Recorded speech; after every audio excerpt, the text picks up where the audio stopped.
One in Qatar. we were back. Formula One was the only event that raced there, and it was one I could actually watch the race, which was great. Because it didn't happen at like 7 o'clock in the morning when you were asleep. It happened at 1 o'clock in the afternoon or 12, Noon, yeah. Yeah. So And it was still very entertaining and interesting to watch. I think they mandated a rule after the sprint race. You cannot change. You have to change tires after 18 laps. 18 laps because the degradation was awful. I don't know if you saw. I think it's either a Williams or a McLaren where the tire was threading I saw the photo. after one lap, and I'm like, how is that possible? But what I heard was it was stupid hot. Like it was they weren't expecting it. Like ridiculously hot to where drivers had to literally a couple drivers requested a wheelchair because they couldn't walk. I mean, drivers requested water on them thrown. I mean, it was probably one of the hottest races. I remember one pit stop. The announcers were saying like, "Hey, let's keep an eye on Fernando Alonso's pit stop here. You know, we might see a water bucket get thrown on. Right. You know, exactly. which if and I've kind of learned a few things. That's a double-edged sword. It'll cool you down for a minute, but as soon as that water gets underneath your seat, it gets hotter, and then at some point it starts to boil. Yeah, and then it really adds weight to the car. Then it adds weight to the car, which, every little kilogram in Formula One matters. So this is America. It's an ounce. Kilogram. I'm trying to be relevant, bro. I'm trying to be relevant to our international crowd, which we have some. Maybe. We'll see. But let's talk about the sprint. Yeah. So we had a McLaren front row for the 19-lap shootout. Last time there was a McLaren front row was in 2012, which I believe was the last year that Lewis Hamilton was on the McLaren team. So that is very interesting. I want to say that's right. Liam Lawson goes off and stalls, bringing out the safety car. We went back green on lap 3 with Piastri leading. George Russell on softs took the lead on lap 3, which it was very interesting to see the tire choice. So, right. And a lot of, I remember when Piastri got past, his engineer said, all right, we expected this to happen. They're going to fall off. We're going to stay in. So it was I don't know if you're not allowed to pit. I don't know if it's just... it's just smarter not to pit, but right. But yeah, and we've got another sprint race weekend coming into COTA in a few weeks. That'll be fun. Yep. Let's see here. Logan Sargent loses the rear end of his car, bringing out another safety car on lap 3. Come on, dude. Come on. All right. It seems like it's just slowly getting worse for Sargent. Just slightly get. His seat's still open. There is nothing. I will check again. There is. I have not seen anything has came out. No, I don't think so. There's, which tells me one of two things: they're happy with their decision, or they're trying to make a decision, or they don't know. The latter. I think it could be that too. I mean, he's good, but it seems to be he's a liability slightly. It's kind of the same thing with Ricciardo. But I thought he was a little bit of a liability to AlphaTauri, but we'll see. But yes, he retired, or not retired. He brought up the safety car on lap 3, back to green. Yeah, we went back to green. And going off of what you said with Ricciardo, Ricciardo's won races. Ricciardo is a proven figure in Formula One. Not as much as a Hamilton or a Verstappen or an Alonso, but yes, he is a proven figure within Formula One. Yep. Sargent's still trying to do that. So, back green, lap 7 with Russell still leading. Piastri takes the lead, turn 1, lap 11. Safety car comes out on lap 11. Perez, Ocon, and Hulkenberg go 3 wide into turn 3 and all make contact. So, it feels like every time a Formula 1... I feel like that's always one of the more exciting parts is whenever Formula One cars go 3 wide. That's usually pretty exciting. Oh, sure. The thing was, what was he thinking? What was Ocon thinking? He literally squeezed Hulkenberg in the middle. I watched that live, and my first reaction was dude, you went 3 wide into a corner where I guess you could go 3 wide, but it's probably not going to work out very well. No. And you pinched the nose of Hulkenberg. Perez couldn't go anywhere. He was going to go off track. Hulkenberg what looked like he was trying to back out a little bit, and then you just see Ocon just wreck both of them. And I'm like, okay, I don't know if you saw Hamilton's view. Hamilton had the best shot. He had the best view, but right behind those guys. It's. I don't know. It was really rough. I know it was rough on Perez because at that point, all Max Verstappen had to do was finish within the top 7. Oh, 7. If he finished 8th, he would have gotten 1 point, and well, technically it wouldn't have been decided because if my math would have been correct, they would have been tied after Abu Dhabi, but 2nd or 7th or higher, he would have gotten the world championship, which he did end up doing. Hulkenberg retires, Ocon retires, Perez retires. Back green on lap 15 with Piastri leading. Piastri continues to lead to the checkered flag. And with a second-place finish, Max Verstappen becomes a 3-time world champion, which we're not surprised to see. No. We knew this 10 races ago that he was probably going to be the champion. I mean, he's in a completely other category that nobody else is in right now, and it's cool to see. I mean, I'm not a huge Max fan by any means, but he has literally dominated. I mean, to such an extreme fashion that obviously we've seen history in the making this year when it comes to number of consecutive wins. This is a record year that doesn't come around too often from one driver. So, I mean, think about it from one hand, it's like, oh yeah, it's boring because we know Max is going to win every race. Thing on the other hand, we're witnessing history with Max Verstappen and what he's been able to do. So, yeah, but I think it's a big thing that I kind of thought this to myself, and I wouldn't be surprised if other people are thinking this as well, is after he won that 3rd consecutive championship, everyone's probably thinking to themselves now, and I wouldn't be surprised, are we seeing Hamilton mid to late 2010s pace? Are we going to have another? So why not? Are we going to have another 7-time champion? Are we there's a possibility that at this momentum, at this rate, there's a chance that records are going to be broken. Oh, for sure. I mean, all right, we don't. But at some point, it's just the win. This Red Bull dominance is going to continue. But when is it going to stop? When is that team going to come up and make that splash? I mean, McLaren probably is one of their best bets right now to actually get into that. Talk about Piastri getting his first win in Formula One. Obviously, it was a sprint, but still, a win is a win. So, think about this, 24, 25, 26, 27. He needs to win 4 more to tie Schumacher and to tie Hamilton. So, could we see that? I mean, I think that's in the cards. I think that's fair because Verstappen is still relatively early, slightly early into his career. He's young. Earlier.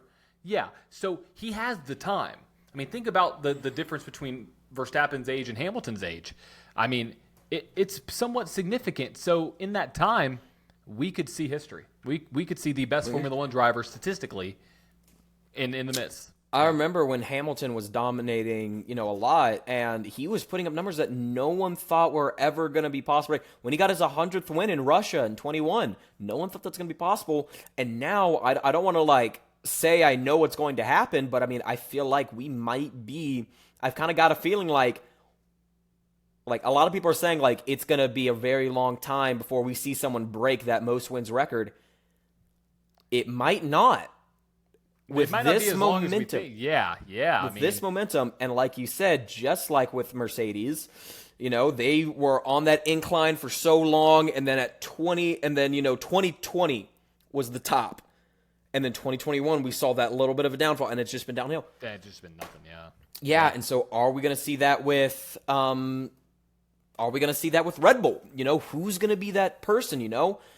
It might be McLaren. McLaren's been fighting back, like you said, but yeah, moving on to the race. A few things before the race. Sergio Perez starts in the rear after changing a power unit, cause of the crash that happened the day beforehand. Yep. And Carlos Sainz did not start the race because of a fuel leak. That's so frustrating. You got to think about Carlos. He has to be pissed. Oh yeah, But yeah, lights went out. Max Verstappen and George Russell on the front row for 57 laps. Lewis Hamilton had a great start on the outside, but turns down on his teammate in turn 1, bringing out the safety car. All right? At first, they kind of blamed each other, as racers do. But I will say this, I have respect for Hamilton. When he was interviewed about it later, he said, I rewatched it, 100% my fault. On me, yeah. And that's one thing I like about Hamilton is when it is his fault, he owns up to it. Yeah, sure. You know? But he chopped the nose so bad. Oh, yeah. Like him and Ocon did basically the same, not the same move, but pinched where they shouldn't have. Yeah. So. But yeah, so safety car came out, back green on lap 5, Verstappen leading. Nico Hulkenberg gets a 10-second penalty for improper starting position. Now, this wasn't like he was just misplaced in his box. No, he was in the wrong box. Yep. So, they pull up, and, they all pull up in a single line, and then the one guy goes in, the next guy goes, the next guy goes in. Hulkenberg probably just wasn't paying attention, and it happened. He was supposed to go right behind, and just chain reaction, So yep. it might have been something like that. Let's see here. Verstappen pits on lap 18. Alex Albon takes the lead. Williams up front. That was really cool to see. That was pretty neat. And he's the better of the two drivers. I gotta say right now, I think by far, he's 100% the better driver in that Williams camp. Yeah. So saw that, which was great to see within Formula One, but obviously, that lead was very short-winded because Max decided to take the lead again there going into lap 29. And he broke the record for the most laps led in a single season. Not surprising. Just to his dominance, he's won almost every race this year outside of, I think, 3 or 2, maybe 3. So that means he's not naturally going to be up front there, and he kept the lead. So, yeah. But yeah, that was interesting. Let's see what else we got here. Lap 27, Perez, 5-second penalty for track limits, which was a huge factor this weekend, was track limits. We had a new surface on the Qatar Grand Prix circuit. And, that was definitely, if I recall, I believe it must have been, it was a bit of a talking point, too, 2 years ago.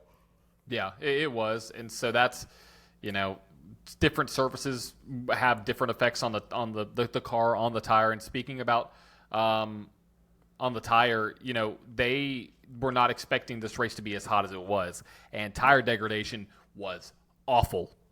It was the worst that I've seen in a second. And, we talked about it beforehand. The deg on one of those cars after one lap was just horrendous. You saw the threads. It was just threading the tire. Yeah. And so they had that rule where you couldn't pit or you couldn't stay out for longer than 17 or 18 laps. So yeah. But it was also very hot on the drivers too. Multiple drivers just burning up, literally burning up in the cars, complaining. Some say it was like Singapore level. Some were saying worse. But 29, Max Verstappen, breaks the record. Lap 34, Alonso goes off on turn 2 after losing his rear end. Verstappen pits and keeps the lead. One thing the teams were not expecting was the heat. Many drivers complaining. Lap 40, Logan Sargent retires after being dehydrated. Which at least he didn't tear the car up. But still, a DNF is a DNF.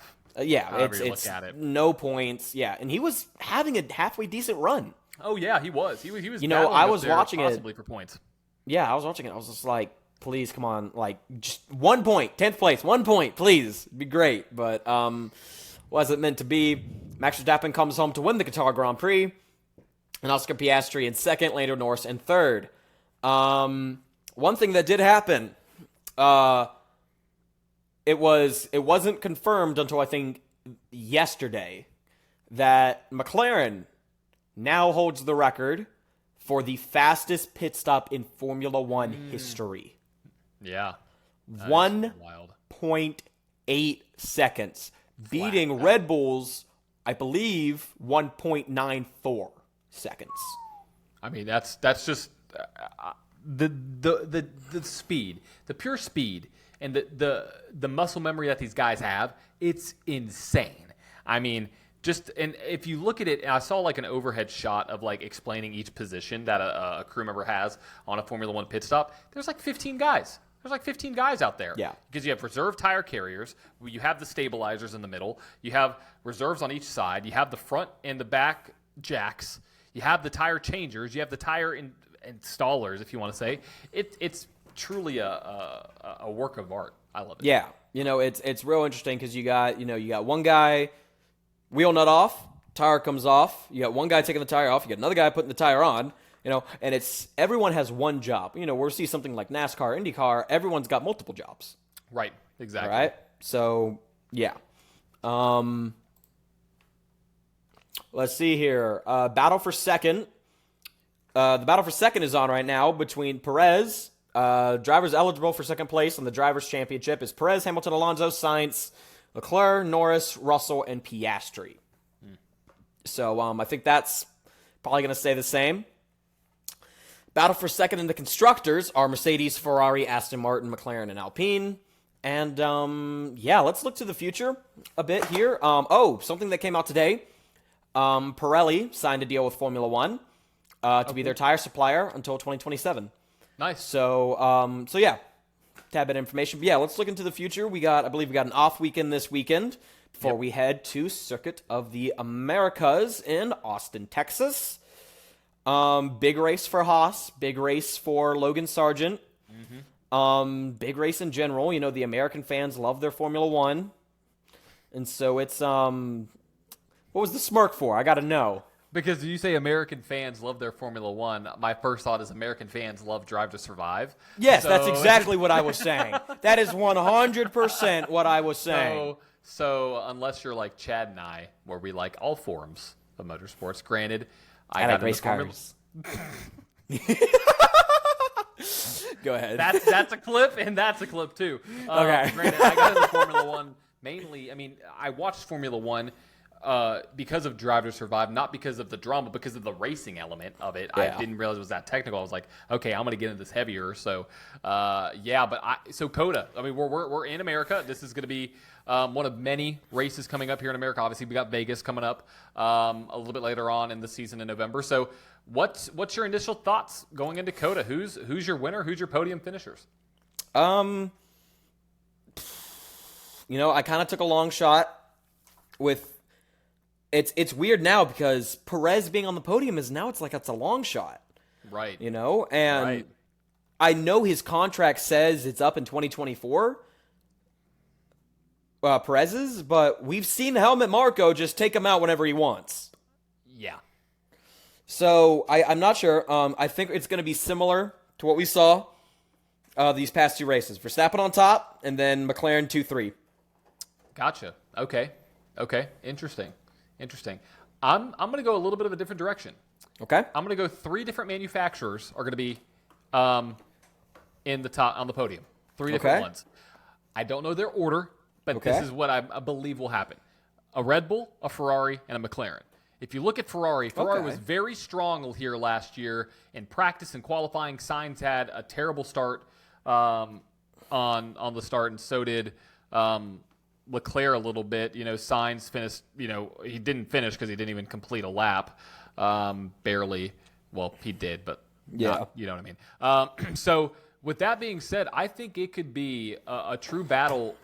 I think Verstappen is still going to be in that category where nobody else can touch him.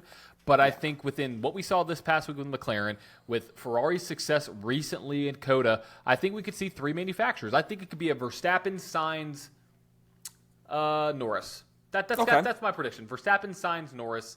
All right. I think Sainz wants to come back here and perform better. I mean, he got the pole. He led multiple practice sessions. He led practice 1. Leclerc led practice 2. And Leclerc and Sainz finished 2-3 in practice 3. And both Ferraris qualified 1-2. So I think Ferrari has a good day. I also think McLaren. So Verstappen 1, wins the race. Sainz 2, Norris 3rd. Yeah. And I'm looking right now. I love these times for when this stuff's going to be happening. Practice at 1:30. Qualifying at 5. Oh, it's sunset, dude.